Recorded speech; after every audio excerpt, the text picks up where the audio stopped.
दुनिया का काम आज करेंगे, आखिरत का काम कल मरने के बाद करेंगे। हाथ उठाइए इंशाअल्लाह।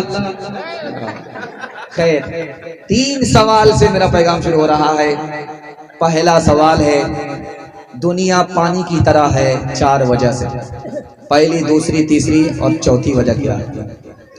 दूसरा सवाल है कि दुनिया खेल तमाशे की तरह है 2 वजह से। तीसरा और आखिरी सवाल है कि दुनिया के पीछे जाने वाला दीन को बर्बाद करके कुत्ता है। कुत्ता कहा, कौवा नहीं कहा, 4 वजह से। ये मेरा आखिरी सवाल है। मुकम्मल बेदार हैं और मुकम्मल सुनने के लिए तैयार हैं? एक बार जोश के साथ हाथ उठा दीजिए इंशाअल्लाह। दुनिया के लिए माल, आखिरत के लिए गुनाह जमा करेंगे। हाथ उठाइए इंशाअल्लाह। मैं आपको जगह पकड़ा करके रहूंगा, ध्यान से सुनिएगा। 3 सवाल से मेरा पैगाम शुरू हो रहा है। मेरा पहला सवाल है, ये दुनिया पानी की तरह है 4 वजह से। पानी में जो घुसता है वो भीग जाता है। जो दुनिया में घुसता है, दुनिया की मोहब्बत उसमें घुस जाती है, इसलिए दुनिया पानी की तरह है। पानी एक जगह ठहरता नहीं है। ये दुनिया किसी के पास एक जगह ठहरने वाली नहीं है। पानी जब ज्यादा होता है तो सैलाब आता है, खेती बर्बाद हो जाती है, जानवर बर्बाद हो जाते हैं, इंसान बर्बाद हो जाता है, और जब जरूरत से ज्यादा माल आता है तो दीन बर्बाद हो जाता है। पानी का रंग बू मजा अच्छा है तो पानी अच्छा है। पानी का रंग बू मजा बदल गया, पानी खराब हो जाता है। हलाल के साथ अगर हराम मिल जाए तो हलाल भी बर्बाद हो जाता है। दुनिया खेल तमाशे की तरह है 2 वजह से। खेल जल्दी खत्म हो जाता है और आदमी को 2 अफसोस होता है। पहला अफसोस ये होता है, यार वक्त मेरा बर्बाद हो गया। दूसरा अफसोस होता है कि मेरा पैसा बर्बाद हो गया। इसलिए दुनिया खेल तमाशा है।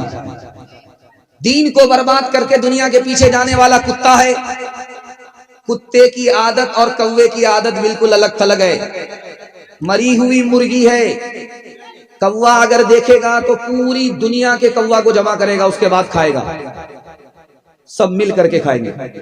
लेकिन कुत्ता इतना बड़ा हाथी को मरा हुआ देख ले, खुद नहीं खाएगा, अपनी कौम को खाने नहीं देगा।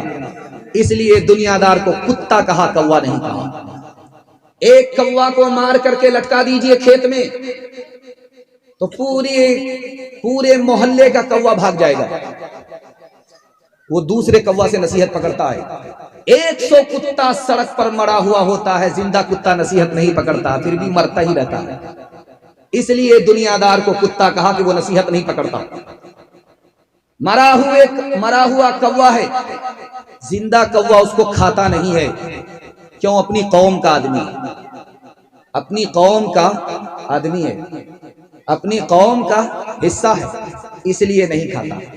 लेकिन अगर जिंदा कुत्ता को भूख लगे, उसके सामने मरा हुआ कुत्ता है तो वो उसको भी खा जाता है। दुनियादार अपनी कौम को भी बर्बाद कर देता। इसलिए कुत्ता कहा, कौवा नहीं कहा। कौवा का पेट भर जाएगा, वो उड़ जाएगा, वहां बैठेगा नहीं। लेकिन कुत्ते का अगर पेट भर जाए फिर भी उसको जोकता रहता है। क्यों? कौवे के पेट में भूख है, कुत्ते की आंख में भूख है। दुनियादार के पेट में भूख नहीं होती, आंख में भूख होती है। इसलिए कुत्ता कहा, कौवा नहीं कहा। इंशाअल्लाह हलाल कमाएंगे, हलाल खाएंगे। हाथ उठाइए। बेटा की शादी फ्री में नहीं होगी, हाथ उठाइए इंशाअल्लाह। कर तो भी तरक्की दुनिया में, असबाब तिजारत पैदा कर तो भी तरक्की दुनिया में, असबाब तिजारत पैदा कर तो भी तरक्की दुनिया में, असबाब तिजारत पैदा कर तो भी तरक्की दुनिया में, कर तो भी तरक्की दुनिया में, असबाब तिजारत पैदा करे। कारून की दौलत ठुकरा दे, उस्मान की दौलत पैदा करे। कारून की दौलत ठुकरा दे, उस्मान की दौलत पैदा करे। दुनिया और आखिरत के हवाले से आपको सुनाने के लिए जा रहा हूं। हमारी माँ बहनें बड़ी तादाद में बैठी हैं, मैं वहां तक भी पहुंचूंगा इंशाल्लाह। इससे पहले इन लोगों से निमट लूं, इन लोगों को ठिकाने पकड़ा दूं। ध्यान से सुनिएगा, दूसरा पैगाम आपकी खिदमत में बड़ी तेजी के साथ आ रहा है। 3 मिनट में गुजर जाएगा, सुनने के लिए मुकम्मल तैयार है? दोनों हाथ उठाइए इंशाल्लाह। जवानी में सोएंगे, बुढ़ापे में जागेंगे, हाथ उठाइए इंशाल्लाह। ध्यान से सुनिएगा, मैं आपके दिमाग को टटोल रहा हूं कि आप पिंडाल में हैं या ससुराल में, सब पता चल जाएगा। मैं मुसलमानों का हाल दिखाने के लिए जा रहा हूं, बिल्कुल आईने की तरह। अल्लाह पर ईमान है, इबादत करता ही नहीं। देखिए मुसलमान कहां है। रसूलुल्लाह पर ईमान है, जान देने के लिए तैयार है, लेकिन सुन्नत पर खड़ा ही नहीं। कुरान पर ईमान है, सच्चाई यह है कि तिलावत भी नहीं, अमल भी नहीं है। जन्नत पर ईमान है, एक नेकी नहीं कर रहा है। जहन्नम पर ईमान है, गुनाह छोड़ता ही नहीं है। दुनिया पर ईमान है कि ये खत्म होने वाली है, रात दिन उसी के पीछे पड़ा हुआ है। आखिरत पर ईमान है कि हिसाब देना है, लेकिन हराम कमा रहा है, परवाह ही नहीं है। देखिए मुसलमान कहां। और ठीक जब जनाजा सामने रहेगा तो इमाम साहब खड़े होंगे। देखिए भाई, एक ऐलान सुन लीजिए, लोगों के कान खड़े हो जाएंगे। मरहूम का से लेन देन हो तो उसका बेटा मौजूद है, आप ले लीजिएगा। अगर इन्होंने धक्का मुक्का मारा है, गाली गलोच किया है, तो आप लोग दिल से माफ कर दीजिए। मैं कहता हूं, तजर्बा कहता है कि इस ऐलान का फायदा नहीं। ऐलान हुआ, जनाजा सामने रखा हुआ है, लेन देन है तो बेटा से कर लीजिए, बुरा भला कहा है तो माफ कर दीजिए। इंसाफ से बताइए, जिसको सताया होगा, धक्के दिया होगा, गाली दिया होगा, उससे जीते जी मामला साफ सुथरा किया नहीं होगा, वो जनाजा पढ़ने के लिए आया होगा? क्या फायदा, कौन माफ करेगा? कब्रिस्तान में शबे बारात में बड़ी तादाद में नौजवान आते हैं, इसाले सवाब के लिए आते हैं। अमीर का बेटा भी आया, गरीब का बेटा भी आया, दोनों आए। तो गरीब का बेटा, अमीर का बेटा, दोनों माँ बाप के इसाले सवाब के लिए अपने अपने अपने बाप की कब्र पर खड़े हुए। तो अमीर का बेटा कहता है, ए बाबू बैठ जाओ, देखने वाले को तकलीफ होती है, बैठ जाओ, भलाई इसी में है, भलाई इसी में बैठ जाओ, वरना कब्रिस्तान ही पहुंचोगे, भलाई इसी में।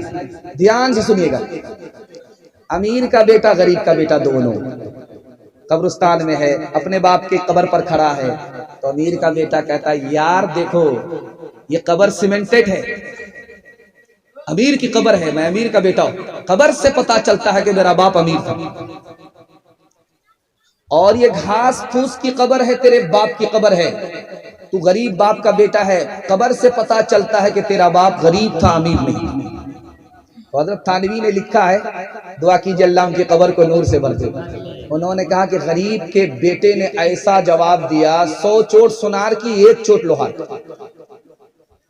गरीब के बेटे ने कहा कि बात तो सही है, तुम्हारा बाप अमीर था, ये तुम्हारे बाप की कब्र है, कब्र से पता चलता है कि अमीर की कब्र है, लेकिन जब कयामत कायम आएगी, कयामत कायम होगी, कब्र खुलेगी, तो मेरा बाप तो जल्दी से मिट्टी झाड़ करके जन्नत में पहुंच जाएगा और तुम्हारा बाप पत्थर ही हटाने में लगा रहेगा। फना के बाद भी मुझको सता रहा है कोई,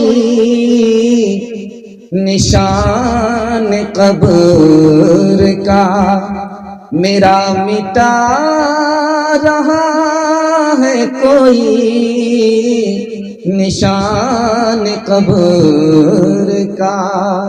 ऐ खुदा मुझको थोड़ी सी जिंदगी दे दे, उदास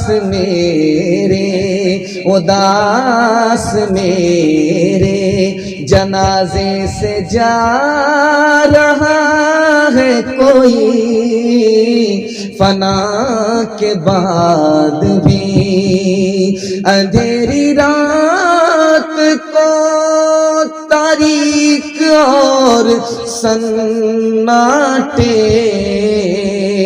कमर की कब्र पे, कमर की कब्र पे आंसू बहा रहा है कोई, कमर की कब्र पे